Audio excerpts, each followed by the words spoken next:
रामाय रामभद्राय रामचन्द्राय वेदसे रघुनाथाय नाथाय सीतायाः पतये नमः.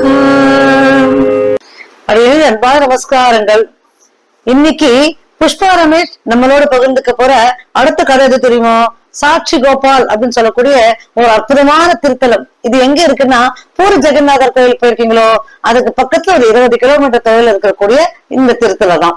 இப்ப இந்த சாட்சி கோபால் அப்படின்னு சொல்லும்போது, பெருமாள் எதற்கோ சாட்சியா இருக்கார். இப்படி யோசிக்கும் போது, கலியுகத்துல பெருமாள் சாட்சி கூட வருவாரா, நேர்ல வந்து சொல்லுவாரா சாட்சி அப்படின்னு சொன்னா, நல்ல பக்தனா இருந்து அவரிடத்துல ரொம்ப ஆத்மார்த்தமான அன்பு இருந்தா கண்டிப்பாக சாட்சிக்கு வருவார் அப்படின்னு சொல்லக்கூடிய அற்புதமான கதை தான் இன்னைக்கு புஷ்பா ரமேஷ் மட்டும் சொல்ல போறா. இப்போ இந்த சாட்சி கோபால் கோயிலை பத்தி ஒரு சில விஷயங்கள் சொல்லிட்டு நம்ம இப்ப அந்த கதைக்கு போலாம். என்னன்னா, இந்த சாட்சி கோபால் அப்படின்னு சொல்லும் போது இது வந்து 16ஆம் நூற்றாண்டுல கட்டப்பட்டதான ஒரு கோயில் அப்படின்னு நம்பப்படுறது. ஆனா 16ஆம் நூற்றாண்டுக்கு முன்னாடியே கிருஷ்ண பெருமாளோட பேரன் இருக்கார் இல்லையா, வஜ்ரன் அப்படிங்கிற ஒரு ராஜா. அந்த வஜ்ரன் வந்து நிறைய இடத்துல இது மாதிரி திருத்தலங்களை இந்த பூரி உத்தரப்பிரதேசம் எல்லாம் கட்டியிருக்காருன்னு சொல்றா. அந்த வகையில கட்டப்பட்ட ஒரு கோவில் தான் இது அப்படின்னு இன்னைக்கும் நம்பப்படுறது. இப்ப இந்த இடத்துல பாத்தீங்கன்னா, பொதுவா எல்லா திருக்கோயில் எல்லாம் போனீங்கன்னா, பெருமாள் கோயில் எல்லாம் போனீங்கன்னா, பிரசாதமா அரிசி சாதம், ஏதோ புளி சாதம், தேங்காய் சாதம் எல்லாம் குடிப்பா. இது மற்ற இடத்துலயும் உண்டு. ஆனா இந்த இடத்துல மட்டும் பெருமாளுக்கு கோதுமையிலதான் எல்லாமே பிரசாதம் சமர்ப்பிப்பா. அந்த கோதுமை நைவேத்தியம் தான் நமக்கு எல்லாமும் கொடுப்பா. அப்பேற்பட்ட ஒரு அழகான அற்புதமான திருத்தலம். இந்த கோயில ஒரு விசேஷம் திரும்ப ஆமலா நவமி அப்படின்னு ஒண்ணு கொண்டாடுவா. இந்த ஆமலா நவமி அப்போ அங்க ராதையோட சன்னிதானம் இருக்கு இல்லையோ, அங்க ராத சன்னிதானத்துல ராதையோட பாதங்களை தொட்டு நீங்க சேவிச்சுட்டு வரலாம். பொதுவாகவே அந்த பக்கத்துல இருக்கிற வடநாட்டுல இருக்கிற கோயில் எல்லாம் வந்து நம்ம வந்து சிவனுக்கெல்லாம் அபிஷேகமே பண்ணலாம், அப்படிதான் இருக்கும். நம்ம கோயில் எல்லாம் வந்து நம்ம கொஞ்சம் தள்ளி இருந்து கர்ப்பகிரகத்துல யாரும் விட மாட்டா இல்லையா, நம்ம தள்ளி இருந்து செய்ப்போம். இது நம்மளோட சம்பிரதாயம். அது மாதிரி அந்த கோயில் எல்லாம். ஆனா இதுல என்ன விசேஷமாக, ராதாவோட காலை தொட்டு அவளுக்கு அபிஷேகம் பண்ணிட்டு அன்னைக்கு அமலா நவமி அன்னைக்கு மட்டும் நீங்க நல்லா சந்தோஷமா பெருமாளை சேவிச்சுட்டு வரலாம். இங்க ஜென்மாஷ்டமிலாம் ரொம்ப நல்லா கொண்டாடுவா. சரி, இப்ப வாங்கோ, சாட்சி கோபாலோட இந்த கதை என்ன, பெருமாள் எதற்கு சாட்சி சொன்னார், எதற்காக அவர் விட்னஸா இருக்கார் அப்படின்னு நம்ம தெரிஞ்சுக்கணும் இல்லையா? வாங்க தெரிஞ்சுப்போம். ஜெய் ஸ்ரீராம், ஜெய் ஸ்ரீ கிருஷ்ணா, ராதே கிருஷ்ணா, ராதே கிருஷ்ணா. அடியன் நமஸ்காரம். இப்போ கிருஷ்ண லீலைகளை நம்ம அனுபவிக்கலாம். அதுல புரியல பக்கத்துல ஒரு கிராமம். அந்த கிராமத்துல சாட்சி சொல்லியிருக்கான் கிருஷ்ணன். அத பத்தி இப்ப நம்ம அனுபவிப்போமா? புரி பக்கத்துல கிராமம். அந்த கிராமத்துல ஒரு வயசானவர் இருந்தார். அந்த வயசானவர் வந்து ரொம்ப நல்ல செல்வந்தர்.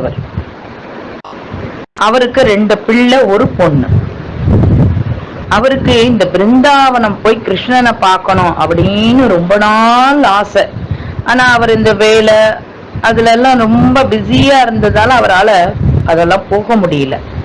ஒரு கட்டத்துக்கு மேல ஓய்வு வந்த உடனே சரி இதெல்லாம் நம்ம போய் பார்க்கலாம் அப்படின்னு நினைச்சு பிள்ளை கிட்ட கேக்குறார், அழிச்சுட்டு போறியாப்பான்னு. இல்லையப்பா, எனக்கு வேலை எல்லாம் நிறைய இருக்கு, என்னால முடியாது. மாட்டுப்பெண் கிட்ட கேக்குறார், அவளும் என்னால முடியாதப்பா அப்படின்னு சொல்லிடுறான். இவருக்கு ஒரே என்ன பண்றதுன்னு தெரியல.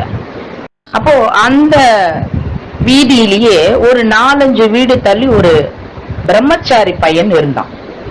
அவன் வந்து ரொம்ப ஏழ்மை பையன். அந்த பையன் கொஞ்சம் கொஞ்சமா உண்டியல்ல காசு சேர்த்துட்டே வரான். அவனுக்கும் இந்த பிருந்தாவன கிருஷ்ணனை சேவிக்கணும், அனுபவிக்கணும்னு ரொம்ப நாள் ஆசை. சரி கொஞ்சம் கொஞ்சமா காசு சேர்த்துன்னு எப்ப நம்மளால முடியுறதோ அப்ப போகலாம் அப்படின்னு அந்த பையனும் நினைச்சுட்டு இருக்கான். அப்படி இருக்கும்போது இந்த வீதி வழியா போக வர இவர் திண்ணையில உட்காந்துருப்பார் இந்த வயசானவர். அப்ப இந்த பையன் பார்த்துட்டு கொஞ்ச நாள் பேசிட்டு இருந்தான். அப்படியே அவளோட பழக்கம் கொஞ்சம் நன்னா பேச ஆரம்பிச்சா. அப்போ அந்த பையன் சொல்றான், இந்த மாதிரி எனக்கு பிருந்தாவனம் போய் சேவிக்கணும்னு ரொம்ப ஆசை, ஆனா எப்ப நிறைவேறுமோ தெரியல, கிருஷ்ணன் எப்ப காட்சி கொடுப்பானோ தெரியல அப்படின்னு அந்த பையன் சொல்றான்.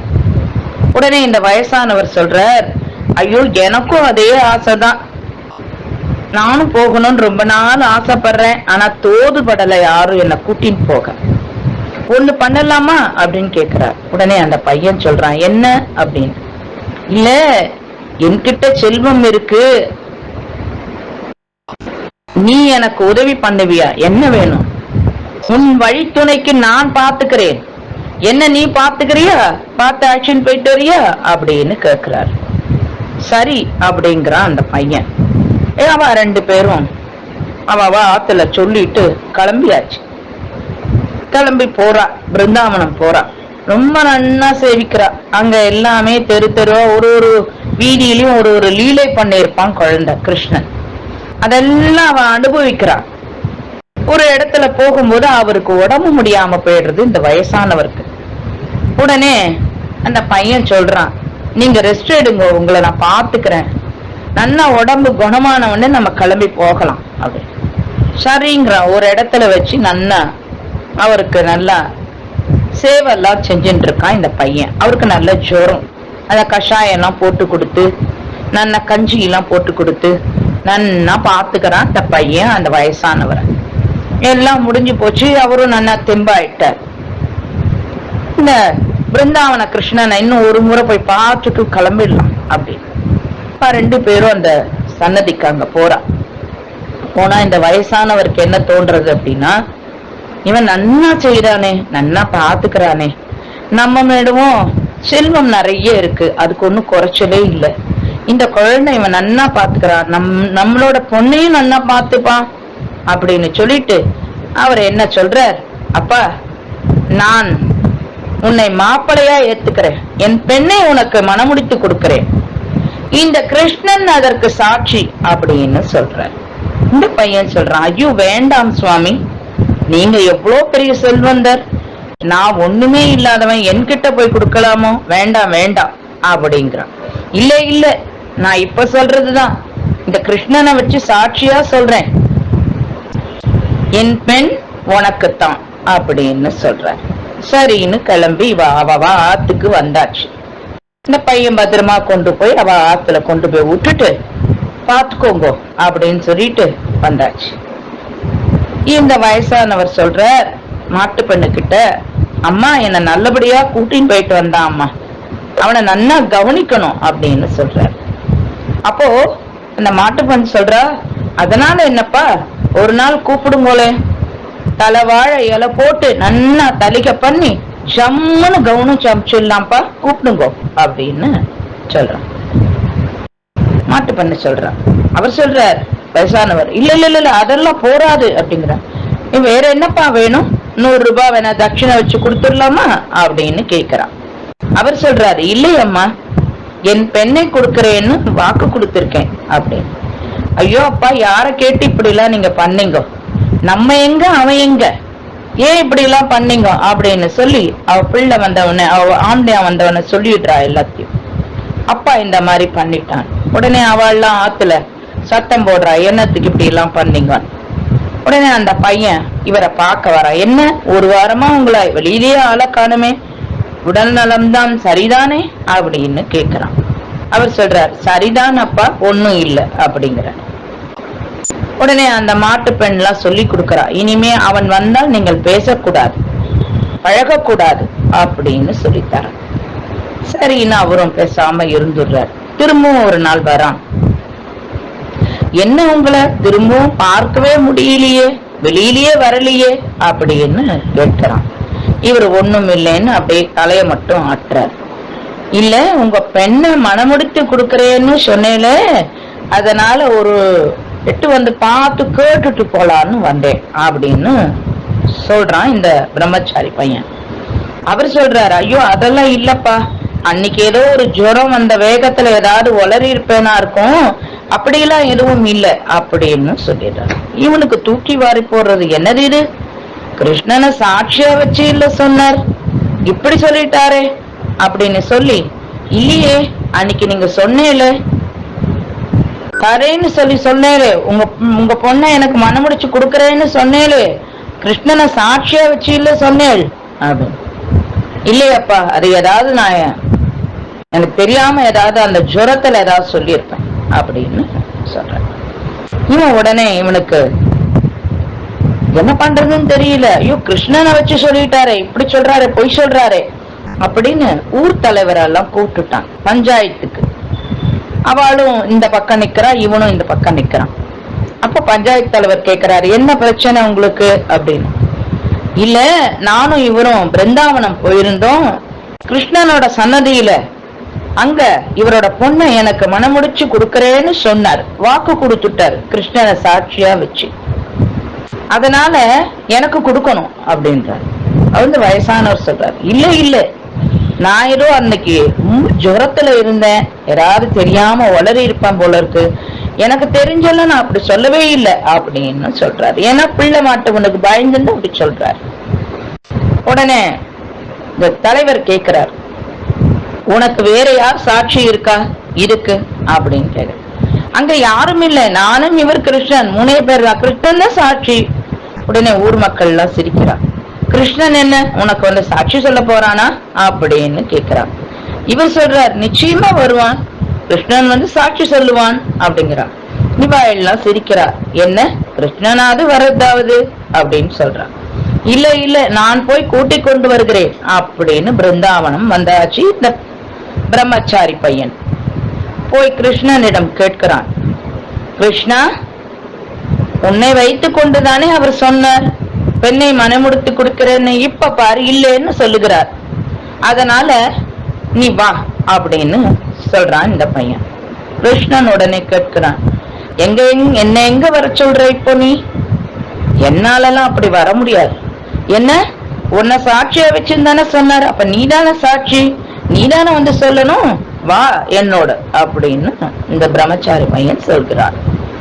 உடனே கிருஷ்ணன் சொல்கிறார், சரி நான் வருகிறேன் உன்னோடு, ஆனால் ஒரு கண்டிஷன். என்ன அப்படின்னு கேட்கிறான் அந்த பையன்.